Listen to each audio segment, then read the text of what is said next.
Hey there everyone, and welcome to this quick, comprehensive look at the Pokemon TCG. To paraphrase, many of you have approached me asking, the Pokemon trading card game looks like a lot of fun, but with the game being around for so many years, how and where do I even start? As you'll come to see shortly, the TCG is actually an easy and fun activity to be a part of. All it takes is willingness to learn and some light research, partly of which I've already done for you. Now without further ado, let's go over some interesting steps. To start our adventure, we'll delve into some of the options that are available to all of us trainers so we can obtain the cards we need. Now, most of us know that buying booster packs is a method we can use, but opening merely a few of them can only get us so far. This is because the odds of pulling exactly what we want from only, say, a small handful of packs can be fairly low. Although if the thrill of opening booster packs is your style, I would definitely recommend saving up some cash for a booster box, like the one illustrated in front of you. For those of you who don't know, a booster box comes with 36 packs, each with 10 cards inside. That's 360 cards you'll now have at your disposal. You may find yourself not needing some of the cards you find there, but the bulk can certainly come in handy, like having extra trainer cards that are well known for being universally helpful in any deck that you and your friends may build in the future. You're also guaranteed a few very rare and sometimes powerful cards when opening a booster box. Being that I am someone who appreciates indulging in this product, it is important to understand that while you do have decent ratios in terms of getting yourself some rare Pokemon, you are not guaranteed to pull the particular one you want, of course. Though one good thing I can say about opening up these boxes is that you now have the opportunity to draw so many ideas for possible decks you can build with your newly acquired cards. Moving on. Whether you're wanting to complete an ongoing collection or add the final touches to a deck you've been working on, purchasing singles is obviously the most straightforward method of getting exactly what you want.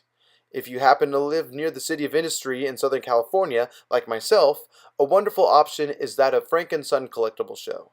This is a warehouse comparable to, say, a swap meet or a convention, where many vendors sell, buy, and trade cards at a fair value. If this store isn't available to you, you can use the same source you're initiating to watch this very video and check out many online sites, such as trollandtoad.com, Amazon, and eBay, of course. And if you happen to be lucky enough to have card shops near your area, I definitely recommend supporting your local small businesses so that they can further support the community you love. And after all this explanation about how to obtain the cards we long for, you may still be wondering, that's nice AJ, but the Pokemon card game has been released outside of Japan since 1999. Which sets do I even buy? And the short answer is, if you're looking to be a Pokemon collector, then start going after any cards or specific sets that interest you, and I hope you have a blast doing it. Though, if you're looking to battle at a competitively legal level, then here's a brief explanation. Listed before you are the beginnings of the XY expansion set of the trading card game, and this is what is known as the standard format.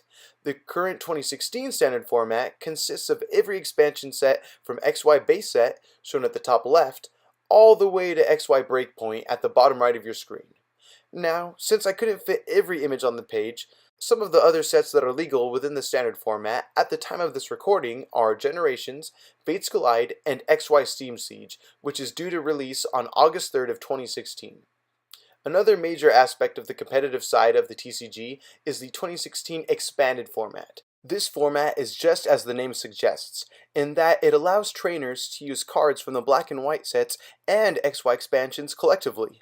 On a battling level, there are multiple cards within the game right now that have shaped the competitive scene around them, and have gone on to prove themselves as popularly strong decks, and we'll get into that right now. I present this next section to you because I feel it is important to understand some of the strategies that are considered to be top tier within this current metagame. To the left, we have our first of the Night March Pokemon, which can be found in XY Phantom Forces. Joltik, Pumpkaboo, and Lampent each have the attack Night March, which, as it reads, does 20 damage times the number of Pokemon in your discard pile that have the Night March attack. This move has the potential to deal major damage even from a Pokemon as small as our Joltik here. The reason being that the official rules allow each player to have up to 4 cards of the same name in their deck. That said, if you were to just have Joltik as your attacking Pokemon with all 11 other Night March Pokemon in your discard pile, you can be dealing up to 220 damage, which is capable of knocking out most Mega and other EX Pokemon. A feat that not many other combatants have the pleasure of sharing. Next up, let's talk about Shaman EX.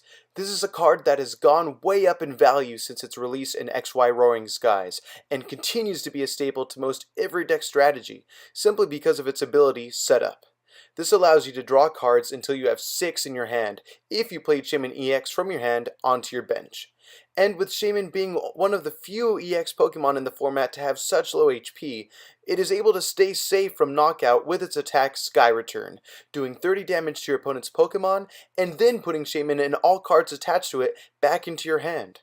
A few other major threats to look out for are Trevenant and Seismitoad EX. They have the potential to shut down their opponent's use of item cards during their following turns, which can be detrimental to any deck strategy.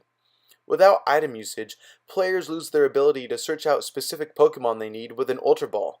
They can no longer attach important tool cards to their Pokemon or have the chance to gather additional energy with a Mega Turbo card, for example.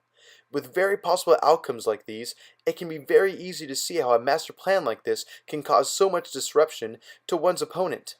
Couple this strategy with Trevenant Break, and you may have yourself a decent counter to Night March decks as well, being able to quickly spread damage to such low HP competitors.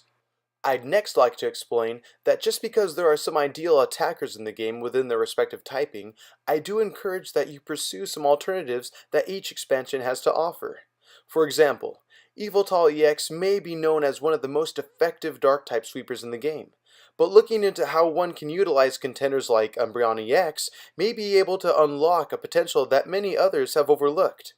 Furthermore, Mega Gardevoir EX is seen as the Fairy-type main attacker to be by your side, though Mega Mawile EX has the chance to disrupt your opponent's power to use attacks by removing energy from them also. Flareon EX and Volcanion EX too have the ability to wallop with extreme knockouts using their attacks as Fire-type Pokemon, and Volcanion even has the potential to hit twice as hard against Pokemon with either Fire or Water-type weakness, something that hasn't yet been a part of the 2016 format. So no matter what the strategy or sheer strength of certain cards, do not limit yourself by only going after what has already been discovered, because you may just stumble upon a combination that has yet to be unearthed. I recently went over some cards from the upcoming set XY Steam Siege, such as Volcanion EX and others that will bring some powerful tech to the game soon, so I'd recommend checking out the link above to get a leg up on the competition. And so after all of this explaining, it's time for you, like every trainer, to begin your journey. Together, we walked through some of the basics involving the Pokemon TCG, but now it's time to discover the clear and simple rules to the game, and the URL for that can be found right here. As the image shows, you can find the totally free PDF of the rulebook at the official Pokemon website, which will tell you everything you need to know.